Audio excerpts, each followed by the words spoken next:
Welcome to ING's Think Aloud, where we try to make sense of the world in the most unbanky way we can. In today's episode... You elected an outsider as your president to finally put America first. That's what we did. We have to once again lead the world. Donald Trump's America First policies made America alone. President Trump and rival Joe Biden offering two very different visions of America's role in the world. And while the international agenda is unlikely to determine the outcome of the US election on November 3rd, with voters more concerned about jobs and healthcare, it's profoundly important to America's allies. The European Union has seen trade relations with the US sour under the Trump administration and has a vested interest in the outcome. I'm Rebecca Byrne, and today I'm joined by ING's Global Head of Macro, Carsten Brzeski, to look at what the election could mean for transatlantic relations and Europe's economy over the next 4 years. Carsten, just how important is this election for the EU? Well, even though Europeans are not allowed to vote, obviously, this is an extremely important election for Europe. The US is still one of the two most important trading partners. The transatlantic relationship has really determined European economic history since World War II.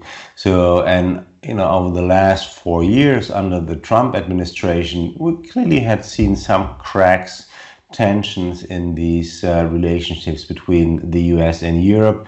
It's not to say that prior to Trump everything was rosy and all good. No, this is clearly not the case.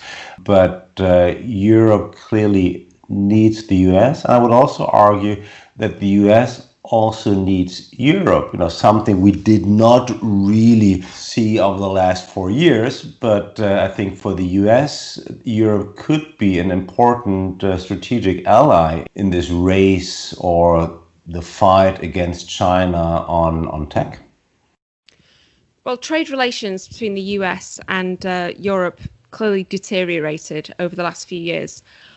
But was Trump's America First policy successful in narrowing the deficit with the EU? In other words, did it work? No, not really. And that's the funny thing. I think probably the headlines and the Google hits on trade war are much higher than the real impact on the data. Because when you look at it, it was a lot of ballyhooing, lots of rhetorics. But where really did we get tariffs?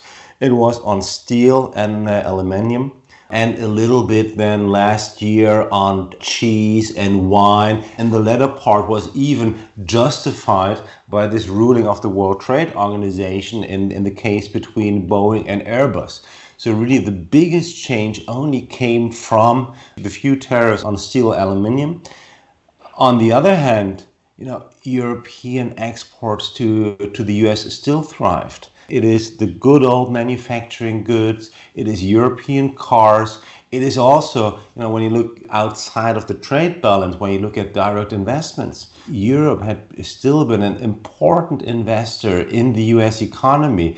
So this trade deficit, while he had some successes in the trade deficit vis-a-vis China, in terms of the trade deficit or trade balance with Europe, hardly anything has changed. But the tariffs arguably gave him a political victory with his base, and the sanctions that he placed on Nord Stream effectively brought that project to an end. So was that in any way an effective strategy for him? I think when you look at the Nord Stream 2 project, this is the pipeline with Russian gas coming to Germany, effectively, or Europe. There it clearly worked because he managed, or the US managed, to really bring this project to a temporary stop. And at the same time, we also saw that the US was able, in these trade tensions, to agree with Europe that Europe would buy more LNG, so the liquid gas coming out of the US to Europe. So therefore, yes, being a bit more pushy, it worked. When you also look beyond trade and the other important policy area, I would call it more or less the hang-up that Trump had with defense spending, the NATO. There, we remember that Trump had been pushing the European countries to also increase their defense spending. up to 2% of their GDP. On average, I think 4 years ago, it was more around 1%. And here we also saw that the European partners moved a little bit.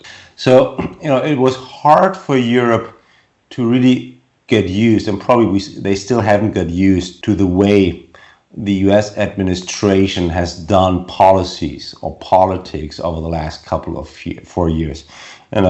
Trying to be objective, it was a rather unconventional style. From a US perspective, I think here it to some extent it worked, because these measures, or this way of doing politics, at least got some things moving.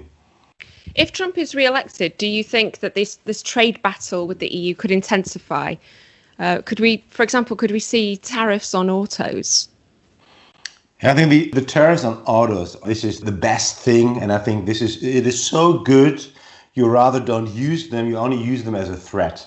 Because every time the U.S. administration don't mention the word. If they mention the word, we could consider imposing tariffs on European cars. The Europeans really get afraid. So this works. It is the best threat the Americans have. So they better don't impose them, because otherwise then this ammunition is gone.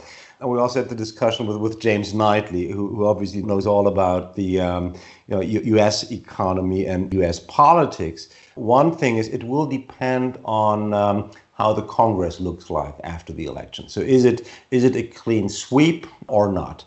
And why is this important? Because it will depend on, has Trump, in case he gets reelected, also a majority in Congress? If he doesn't, and that's the thing, if he doesn't, he will probably focus even more on trade, because their trade is mainly a presidential responsibility. And he doesn't need Congress for most measures. So therefore, I think Europe should expect more of the same. They should expect probably more pressure on European extremely important products, a continuation with pressuring Europe to buy more American goods. Energy will be an important one. And it will then remain to be seen how Trump in another 4 years, whether he would also reach out to Europe in order to become an ally, something that I would have done naturally. Because, if you have Europe as the US, it is much better to tackle China. Because when you also look how the EU has now changed over the last couple of years vis-a-vis China, much more critical than 4 years ago. So actually, silently, they have moved clearly closer to the Trump position. But the question is whether Trump is really able to change his style. I doubt it, but we have been surprised by Trump more often in the past. Well, Biden has said that Trump's America First policy has made America alone. And he seems to be offering a more conciliatory approach. But you said in your recent report that the trade policy isn't likely to change that much under Biden. Why is that? The interesting thing is, the Democrats, traditionally speaking, have been less, or the anti-globalization party. So traditionally speaking, in the US, it's always the Republicans. So it is not that with Biden, we will get a supporter of free trade into the White House. We will get a friend of the transatlantic relationships into the White House. We would get someone into the White House who is clearly much more looking for harmony within this transatlantic relationship. But, I find it hard, at least looking from Europe, to see any president coming into the White House and not be in an America First strategy. Could you imagine someone saying, I want America to be second? I doubt it. So I think what we will see is not a big change on trade. I would see Biden clearly reaching out to Europe, trying to see on which points can he actually cooperate with Europe. Obviously, Biden is also much more open to do multilateral negotiations. So with him, the US would probably again rejoin all the, let's say, the international institutions which the US now has left under Trump.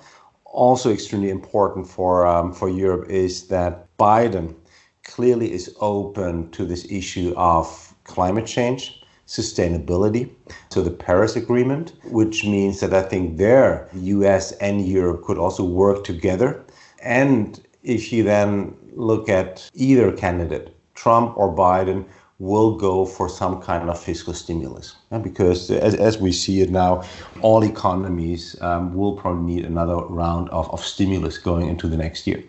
And with Biden, there is the hope that this could be more focused on infrastructure, climate change, and then also opening up these investments for European companies. So therefore, I think, if Biden was really to follow suit with these policies, Europe could benefit.